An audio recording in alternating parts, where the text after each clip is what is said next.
Hello everyone, আসসালামু আলাইকুম। সবাই কেমন আছেন? আশা করছি অনেক অনেক ভালো আছেন। আমি জারিন সিলেট থেকে, জারিনস ব্লগ অ্যান্ড কুকিং চ্যানেল থেকে জানাচ্ছি সবাইকে অনেক অনেক স্বাগত। প্রিয় দর্শক, প্রতিবারের মতো নতুন ভিডিও নিয়ে আরেকটা আমি হাজির হয়ে গিয়েছি। আর আজকে থাকছে একটা মজাদার রেসিপি, আর এই রেসিপিটা আমি প্রায়ই বানিয়ে খাই। ভাবলাম আপনাদের মাঝেও শেয়ার করে দেই। এই রেসিপিতে আহামরি কোনো কিছুই লাগবে না। তো গাইস, দেখা যাক আজকের ভিডিওতে কী কী থাকছে। 2টা ডিম, আর হচ্ছে নতুন আলু, আর কয়েকটা ফুলকপি, থাকছে টমেটো।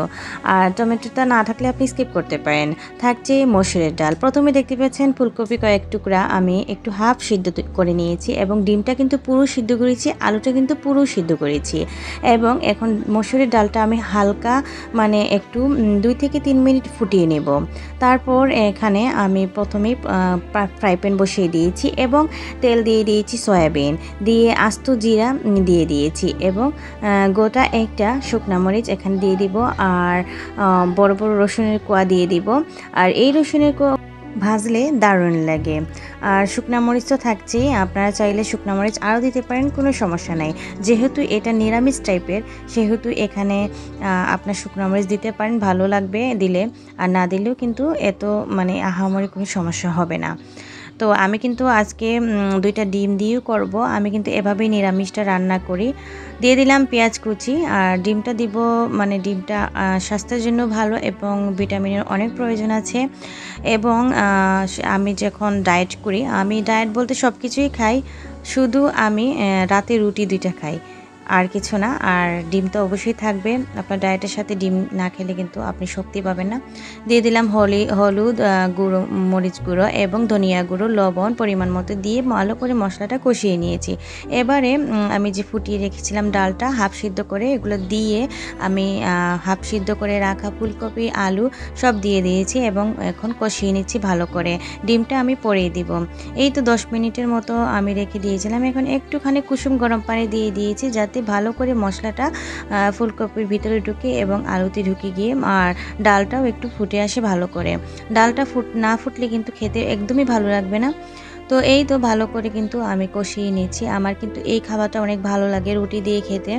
তো আমি প্রায় কিন্তু এই খাবারটা প্রতিদিনই আমার বলতে লাগে যে আমার এটা লাগে।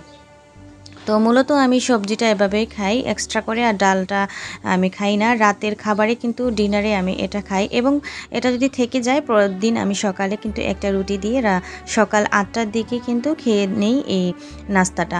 তো ভালো লাগে কিন্তু এরকম একটা খাবার। আপনারা চাইলে বাসায় কিন্তু বানিয়ে দেখতে পারেন, কতটুকু ঘ্রাণ সহ এই নিরামিষটা হয়, খুবই ভালো লাগে। তো এই তো আমি এখন কেটে নিয়েছি ডিমটা। আমি ডিমটা এখানে কেটেছি সাধারণত মূলত মশলাটা ঢোকার জন্য। আপনারা চাইলে আস্ত ডিম দিয়ে করতে পারেন, কিন্তু এভাবে দিলে খুবই ভালো হয় আর দেখতেও সুন্দর লাগে। তো এই তো, আর এখানে আমরা মানুষ হচ্ছে 4 জন, 2টা বাচ্চা আর আমরা স্বামী স্ত্রী। তো আমাদের মনে করেন যে অর্ধেক অর্ধেক করেই হয়ে যাবে। এখানে বেশি ডিম আমি দেই নাই, যেহেতু এখানে আমি রাতের খাবার খাবো, সেহেতু আমি আর এত ডিম দিতে ইচ্ছুক না। আপনারা চাইলে বেশি ডিম দিয়েও করতে পারেন, কোনো সমস্যা না। তো এই তো ভালো করে কষিয়ে নিয়েছি। এখন বাসার তৈরি কিন্তু হোমমেড আমার গরম মশলা গুঁড়া আমি এখানে দিয়ে দেব। তো এই তো ভালো করে কিন্তু হয়ে গিয়েছে, রান্নাটা হয়ে গেছে। এখন নামানোর আগে আমি ধনেপাতা কুচি আর কাঁচামরিচ দিয়ে দিয়েছি।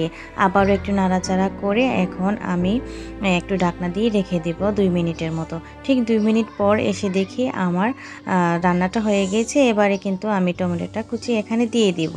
আবারও কিন্তু আমি ঢাকনা দিয়ে ঢেকে দিব, নাড়া দিয়ে। তো আরও 3 থেকে 4 মিনিটের মতো আমি ঢাকনা দিয়ে রেখে দেবো, যেহেতু টমেটোটা ফ্রোজেন করা ছিল, গলতে একটু সমস্যা হয়েছিল, সেজন্য আমি এখন দিয়েছি। আপনারা চাইলে পেঁয়াজের সাথেই কিন্তু টমেটো দিতে পারেন, আরও ভালো লাগবে। তো যতটুকু এই তরকারিটা লাসা লাসা হবে, ঘন ঘন হবে, খেতেও কিন্তু অনেক ইয়ম্মি হবে। এটা চেষ্টা করবেন বাসার তৈরি গরম মশলা গুঁড়োটা দেওয়ার জন্য। এই তো আমি গরম মশলা গুঁড়োটা দিয়ে দিয়েছি, আর এটার ফ্লেভারটা দারুণ এসেছে। আপনারা চাইলে গরম মশলা গুঁড়োটা দিতে পারেন, না থাকলে স্কিপ করতে পারেন। তো আমার আজকের রান্নাটা কিন্তু কমপ্লিট রুটি দিয়ে খাওয়ার জন্য। তো ভিডিওটা যদি ভালো লেগে থাকে অবশ্যই লাইক, কমেন্ট, শেয়ার এবং সাবস্ক্রাইব করে আমাকে পাশে রেখে দিতে পারেন, এবং নতুন ভিডিও নিয়ে অবশ্যই হাজির। অবশ্যই সবাই ভালো থাকবেন, সুস্থ থাকবেন। থ্যাংকস ফর ওয়াচিং, অ্যান্ড আসসালামু আলাইকুম।